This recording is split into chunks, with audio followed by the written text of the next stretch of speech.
Until 13 months ago, I had spent my entire adult life in the military. I was a strategist, and when I retired from the Army, I thought I had used these skills to prepare for the transition, and it still punched me in the throat. I feared being invisible, of having everything I'd ever worked for forgotten.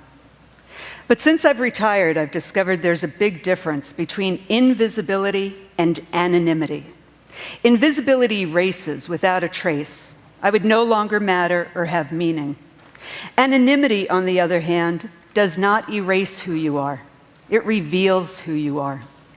Anonymity, the purposeful sublimating of one's identity, is, in fact, the final test of a leader. Since I've retired, I've discovered and understood that being willing to move in and out of anonymity may be one of the most courageous and professionally generous things I will ever do. I spent 31 years in uniform, but I'm not the first woman in my family to serve in the military.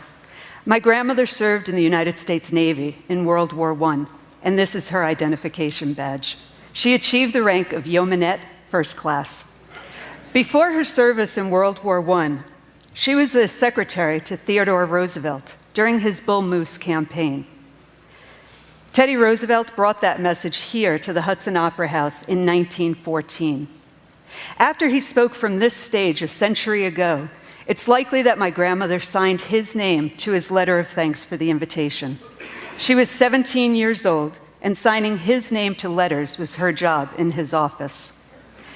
After my grandmother's adventures with Teddy Roosevelt and with the United States Navy, she married and became a mother and a housewife. And she became invisible to the world she once dazzled.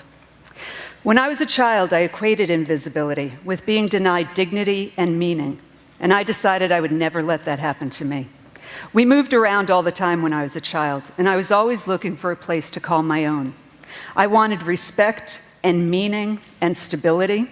And I decided that I would get this by making sure that I was visible and by having my name known. 3 days after graduating from high school in Poughkeepsie, I entered the United States Military Academy at West Point, which had graduated its first class with women 2 years before. This is me on the far left, on my very first day of West Point, known as Reception Day. This is the beginning of an abrupt transition from civilian to soldier. You can tell that it's still very early in the day because the men have not been to the barber and because some of us are still smiling. On that first day, I learned to march and I learned to salute. I learned basic military courtesy, to salute anyone with a stripe down his or her trouser leg, the uniform distinction of an officer. Immediately upon receiving these instructions, though, the very first person I saw with a stripe down his trouser leg was the postman.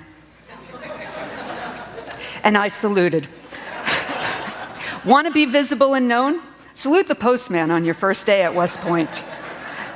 So I was visible and I was known, but not according to my plan. I was on stage and I had no idea what my lines were. But I learned my lines and even wrote some of my own over the next 3 decades.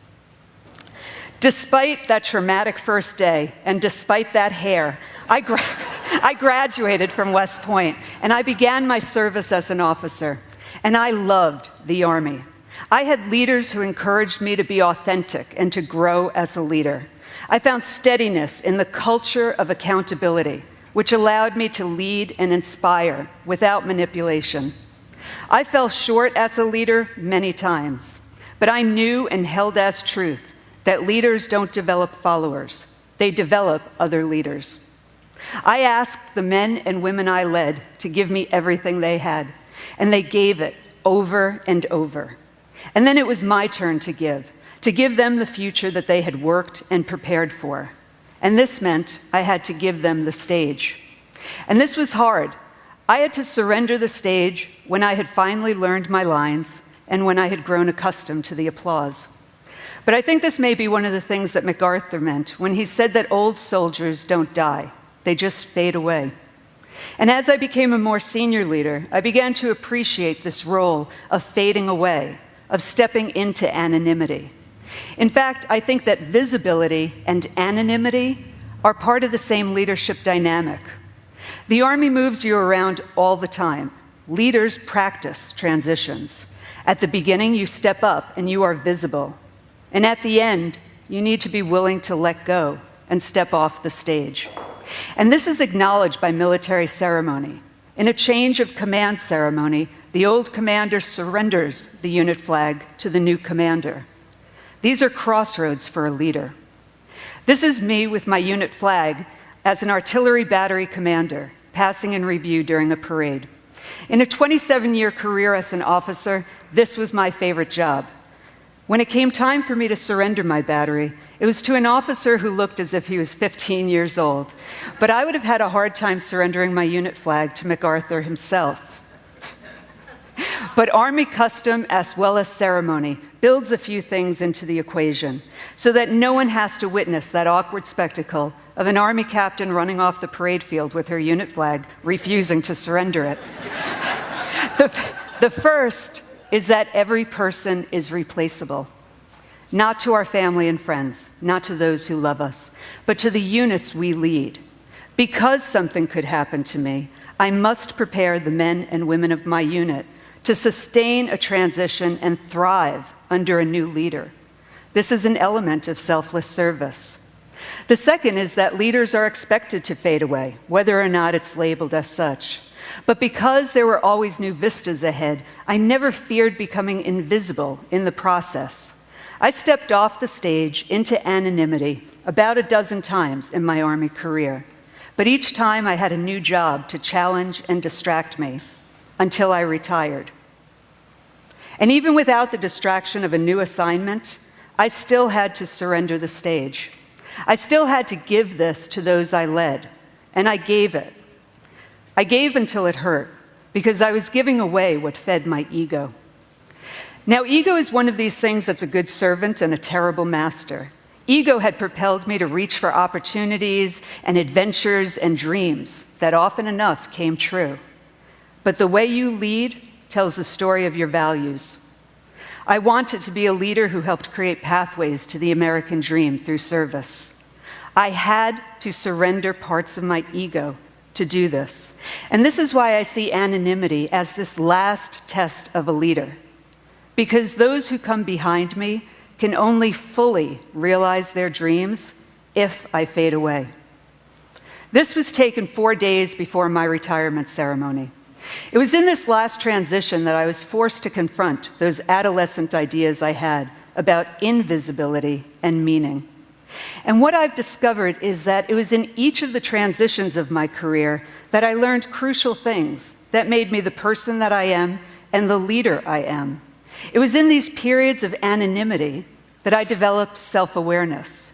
It was in surrendering pieces of my ego that I opened up room to grow. In every transition, I had put my legacy, my work, my ego into the hands of capable, outstanding new leaders. Throughout my career, I yielded the stage. I practiced unclenching the fist in which I held my professional identity.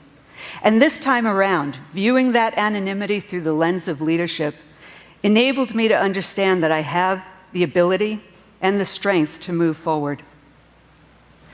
This is my grandmother and me, and it was taken during my plebe year at West Point. I stand before you today shaped in large part by the ferocity of my grandmother's pride, of her pride and her support for the progressive platform Teddy Roosevelt shared in this building a century ago, of her pride in her naval service before women even had the right to vote, and of her pride in me. However the world saw and measured her, she was a woman of courage and vision, and her service was recognized at the end of her life. She was buried with military honors. The flag that flew over West Point in 2013 to mark my retirement had draped her casket 20 years before. And she is anonymous in that her name is not known to you, but her name is known to me, and her life and her service are woven into and through my own. I've had a career and opportunities that my grandmother only dreamed of having. And with that comes the responsibility to yield the stage with as much grace as I can manage after the privilege of serving my country. I have been lifted through this transition by what I understand about the purposeful anonymity of a leader. I've had time in the last year to think of the nuances between invisibility and anonymity, and those nuances are similar to those between success and achievement. And understanding this has freed me from my past successes without requiring me to deny my achievements. My successes, the way the world keeps score, will be forgotten. My achievements, where I know that I gave the very best that I had to give, cannot be erased, because achievements leave tracks of inspiration that allow others to make better time and go farther in their own journeys. We will all be eclipsed by those we lead, and that's the way it should be if we do it right. Leaders develop other leaders. At the beginning, you step onto the stage alone, and you get used to how that feels. And at the end, you step off the stage alone. The men and women that I led remained on the stage and stepped into the spotlight. I began a new journey with a large part of my ego and identity left behind. What I understand now about the purposeful anonymity of a leader has helped me through that transition, has helped me get used to how that feels. And it's made me understand that we can never barter our egos for the well-being of those who come after us. Coming to terms with this has not been a linear process for me. It pierces the heart of who I am. But I can tell you that in surrendering pieces of my ego, I remain connected to others. I have meaning, whether or not I'm visible or my name is known. And in a wonderful alchemy, what I've given away has given me stability from which I can view the world around me and in front of me. If we're willing to hold our past identities with more affection than desperate attachment, if we're willing to lead with authenticity and accountability and finally anonymity, we are rewarded with the freedom and the courage to rally our talents one more time for the way ahead. Thank you.